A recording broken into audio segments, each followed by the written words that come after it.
नमस्कार, मैं ओम प्रकाश शर्मा। आप देख रहे हैं ऑल इंडिया ब्रेकिंग न्यूज़। मैं आज हूँ यहाँ पर विज्ञान भवन में। यहाँ पे आज़ादी के अमृत महोत्सव के तहत यहाँ पर आज आइकॉनिक वीक सेलिब्रेशन का आयोजन किया गया था विज्ञान भवन के अंदर। यहाँ पर उपराष्ट्रपति वेंकैया नायडू के साथ साथ अलग अलग स्टेट के मिनिस्टर भी यहाँ पर आए हुए थे। क्या कुछ चला इस कार्यक्रम के अंदर, आइए आपको दिखाते हैं कुछ झलकियाँ।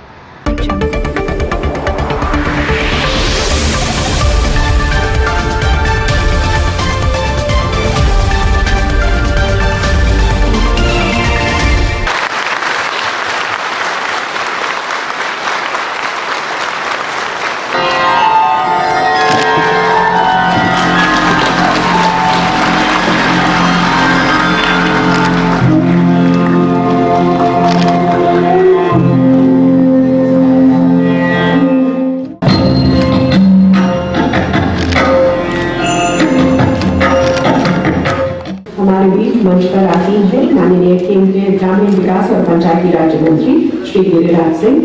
मैं माननीय मंत्री जी से अनुरोध करती हूँ कि वे कृपया सभा के सम्मुख अपना स्वागत भाषण रखें। आज भारत के 75वें आजादी के अमृत महोत्सव के अवसर पर मैं सर्वप्रथम देश के उपराष्ट्रपति, पता नहीं इस मंच से बोलना चाहिए या नहीं, हम लोगों के अभिभावक जो वर्षों तक हमें मार्गदर्शन देने का काम किया, आज इस मंच पर उपस्थित हैं। इन्होंने देश के पंचायती राज से जुड़े सभी को संबोधन और मार्गदर्शन देने के लिए समय दिया। अतः इसके लिए मैं कोटिशः धन्यवाद देने का काम करता हूं और आपसे कहता हूं वीडियो सज्जनों, पंचायती राज व्यवस्था ने ग्रामीण भारत के विकास को एक नई दिशा दी है।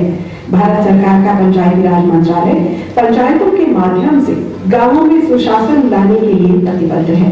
आजादी के अमृत महोत्सव वर्ष में मंत्रालय ने सतत विकास लक्ष्यों को ग्राम पंचायत स्तर पर लाकर उन्हें प्राप्त करने का संकल्प लिया है। आइए इस फिल्म के माध्यम से मंत्रालय के इस नवीन संकल्प और आजादी का अमृत महोत्सव के आयोजनों पर एक नजर डालते हैं। भारत की आत्मा गांव में बसती है। राष्ट्रपिता महात्मा गांधी ने ग्राम स्वराज के माध्यम से देश के हर गांव को सक्षम और आत्मनिर्भर बनाने का मंत्र दिया था। भारत सरकार के पंचायती राज मंत्रालय द्वारा गांव को आत्मनिर्भर बनाने की दिशा में किए गए प्रयासों के माध्यम से आज देश के 2,78,000 से अधिक पंचायती राज संस्थाएं ग्रामीण क्षेत्र में विकास के नए आयाम स्थापित कर रही हैं। संयुक्त राष्ट्र संघ के माध्यम से आज पूरी दुनिया ने वर्ष 2030 तक अधिक संपन्न, अधिक समानतावादी और अधिक संरक्षित विश्व बनाने के लिए 17 सतत विकास लक्ष्य को प्राप्त करने का संकल्प लिया है। चूंकि भारत की लगभग 70% आबादी गांव में रहती है, ऐसे में सतत विकास लक्ष्यों को प्राप्त करने के लिए आवश्यक है कि उनका कार्य ग्राम पंचायत स्तर पर किया जाए। पंचायती राज मंत्रालय ने सतत विकास लक्ष्यों के समन्वित रूप से 9 थीम तैयार की है। इसमें गांव में गरीबी से मुक्ति और उन्नत आजीविका, स्वस्थ गांव, बाल हितैषी गांव, जल पर्याप्त गांव, स्वच्छ एवं हरित गांव, आत्मनिर्भर अधोसंरचना से युक्त गांव, सामाजिक रूप से सुरक्षित गांव, सुशासन से युक्त गांव, महिला सशक्त गांव।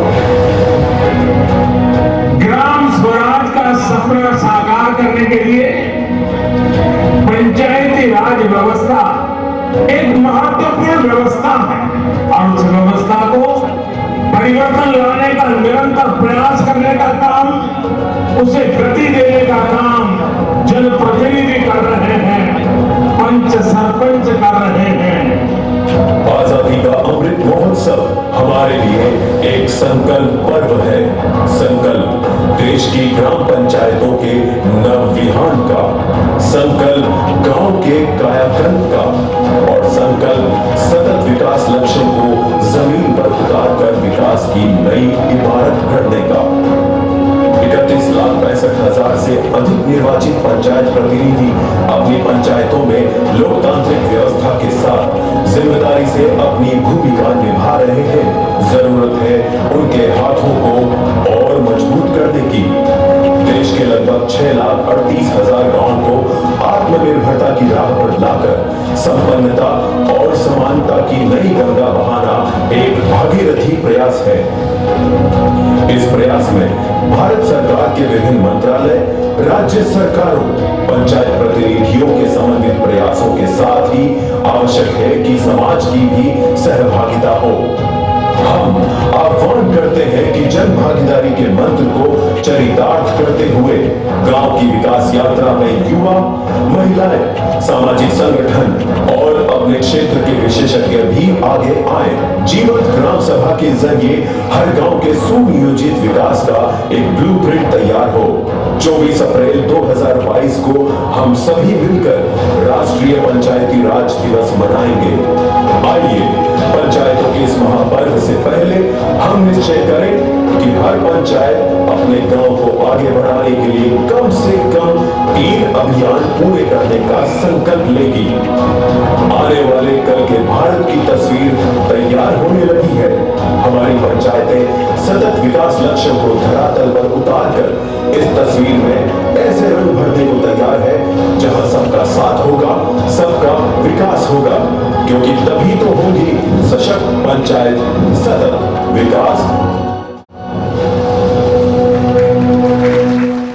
मैं माननीय उपराष्ट्रपति महोदय से अनुरोध करती हूँ कि वे अपने कर कमलों द्वारा इस प्रतीक चिन्ह का अनावरण करें।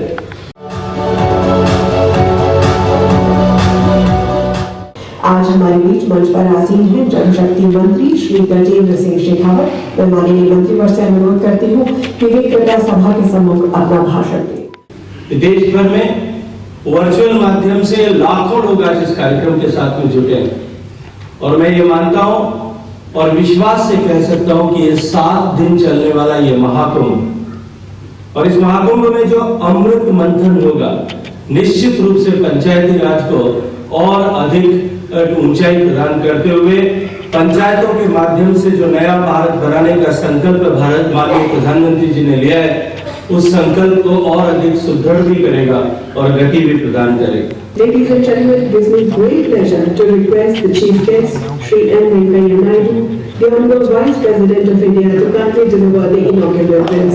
Please put your hands together and welcome the round of applause. यह संतोष और हर्ष का विषय है कि आजादी का अमृत महोत्सव के उपलक्ष्य में पंचायत राज मंत्रालय द्वारा localisation of sustainable development goals के विषय पर विशेष सप्ताह का आयोजन किया जा रहा है। मैं सचमुच में मन में बहुत प्रसन्न हूँ क्योंकि ग्रामीण विकास, महात्मा गांधी ने कहा, ग्राम राज्य के बिना राम राज्य अधूरा है।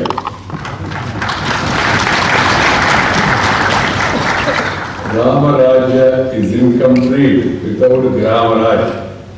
This is a very simple, very powerful message given by Mahatma Gandhi. We have to understand the spirit and see to it that we really empower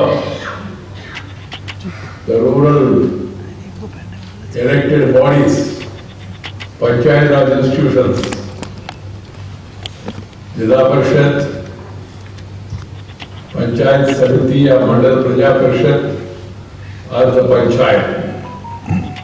These wings has to be really strengthened by empowering them. How do we empower them? For that also we have made a constitutional amendment, 73 and 74th amendment. Wherein in principle it was decided that we must devolve 3 Fs funds, functions and functionaries. This has to be devolved and this has to be transferred to the local bodies.